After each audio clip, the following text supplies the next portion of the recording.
ये हम कभी मरते नहीं, क्योंकि ये अमर हैं, अमर कथा जानते हैं ये। और तुम अपने अगर प्यार करता है तो अमर कथा तुम्हें ना सुनाता है। और जो इतनी बात कही और पार्वती तो फिर तुम श्याम नारद जी चले गए। और जो नारद जी गए, भोले बाबा की जब समाधि खुली तो कही के सुनना नहीं, नहीं कहा तो भांग फांग कर पीसी का तो ये कही के मोते दूर आइयो क्या कोई समझ उधरी हो इतना जाके बोलियो बाय समझियो भांग फांग। भोले बाबा ने कही के बिच्छू मामला कुछ गड़बड़ लगा। अच्छा तो कोई यहाँ आओ आओ कहा पे नारद जी बोल जाते हैं तो मानता है तो सब बात बे बता जाता हूँ ना, तुमका मानता हूँ मैं बिल्कुल। नारद जी अगर आए तो दार में जरूर डालोगे। नारद सीख सुने जो नर ज्ञानी अवश्य भवन तज होए भिखारी। जाने नारद की सीख मान ली उसका घर जरूर छूट गया। तो तुम जी बताओ जित्या गले में माला प्रिय काय की है और तुम अमर कथा जानता हो, तुमने मुझे कबू सुनाई। दुनिया में हट तीन है, नार हट, राज हट और बाल हट। त्रिया हट, राजा हट और बाल हट। अगर राजा प्रधानमंत्री अब आदेश कर दे के संतोष नाम है सड़क जाई अपन गांव को मन बसाले जाएंगे रुपया कितना दे रो पर जाए गांव खानो पड़े हो। बालक को बाजार के कितनी अच्छी सौदा लाके दे जो वो जब रूठ जाए तो तभी मने हो जब एक गिलास अनाज भर के दुकान पे जाओ तब तक माने हो रहा है। और जे बैठेंगे सामने जे रूठ जाए कि आज जानो है मायके कोई रुक भैया है रोक ना सकता तो कोई गारंटी है।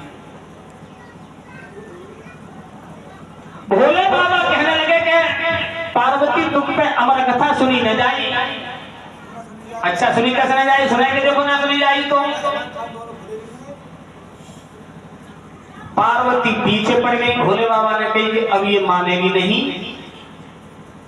भोले बाबा कैलाश पर्वत की गुफा में गए। अब ध्यान रखना कि सब शास्त्री लोग जितने भी आए वो कहते हैं कि वहां पर एक अंडा था। अब ये ध्यान करोगे वो अंडा था किसका? अंडा वो आया कहां से?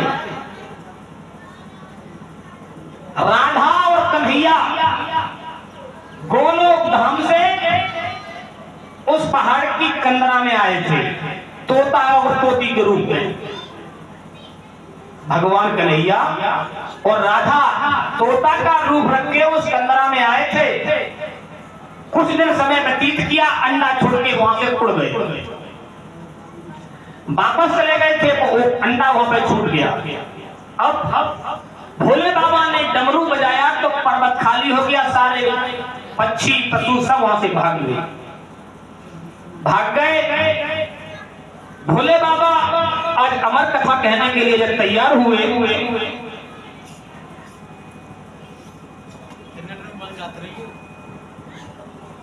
पार्वती आधी रातों हुंकारा देती रही। अमर कथा की अवधि थी 1 साल की कि 1 साल अब पूरी होगी। 6 महीना बीत पाए से रत्ता में पार्वती को नींद आएगी। इधर जब पार्वती को नींद आई तो अमर कथा वो अंडा सुनता रहा, उसमें बच्चा बन गया। और जब बच्चा बन के अंडा फूट गया, जैसे पार्वती को नींद आई तो बच्चा हुंकरा देने लगा। उमा के परे गए सोता और हुंकरा दे रहा। जैसे ही 1 साल की अवधि पूरी भई, इतने कथा पूरी भई तो पार्वती की आंख खुली। मिल गई कि महाराज तुम नहीं कही रहे हो का बच्चों तुम कहाँ आई तुम्हारी सब बीच में नींद आएगी से मैं तो हर लगी हूँ। भोले बाबा ने कहीं पे हुंकरा को दे रहा हूँ। अब जो दोबारा से त्रिशूल बजाया जोर से वो तोता निकल के भाग। बिन्ने कही के जाई ने सुन ली अमर है वो। देखो जहां लोभ तहां पाप है और जहां क्रोध तहां काल। अगर जहां व्यक्ति के मन में लोभ आया तो वहां पाप जरूर बढ़ेगा, और क्रोध अगर शरीर में आया तो सबसे पहले अकल को खाता है। भोले बाबा को गुस्सा आएगा तो जिंदो नहीं छोड़ेंगे, जा तो सही कहाँ जाओ। अब बताओ, जब माने अमर कथा सुन ली तो मर कैसे जाए? अमर तो है वो पहले ही पीछे पड़ गए। त्रिशूल पीछे छोड़ दिया, तोता भागता गया। तो व्यास मुनि की पत्नी जो चंडिका दरवाजे पे झाड़ू लगा रही थी, वो झाड़ू लगा करके जो खड़ी भई और पाने जमवाई लगी जो मुफारो, और तोता ने छोटो रूप बना के मेरे मुंह में उसको भोले बाबा ने कही जब मुंह में चलोगो। अब भाई ने त्रिशूल गाड़ दो दरवाजे पे, कबू तो लेकर आओ, मार के जाऊंगो। 12 साल हो गई, तोता निकला ही नहीं। व्यास भगवान बोले, भैया तुम दोनों लोगों की लड़ाई में मेरे खर्चों बर्बाद करेंगे तो जो बताओ, 12 साल है नहीं, जन्म ही ना लो। भोले बाबा को हारना पड़ा, भोले बाबा वहां से चले गए। अब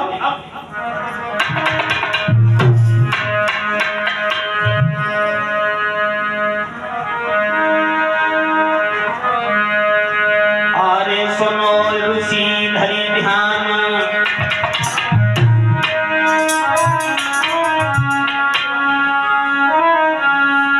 अरे सुनो भूप धरी ध्यान, चले जब शिवयंतरयामी।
जन्म नहीं लिया तो व्यास जी अपनी पत्नी को जब वेद मंत्र सुनाते थे तो पेट में से बच्चा आवाज देता था कि पिताजी गलत हो गया, इसको सही करो। व्यास जी काम जाते थे कि भाई कौन है, बाहर क्यों नहीं निकलता? तो अंदर से आवाज आई, पिताजी मैं जन्म इसलिए नहीं देना चाहता कि मैं माया में फंसना नहीं चाहता, और संसार का नियम है जो इस संसार में आया उसे माया के चक्कर में बनना पड़ा।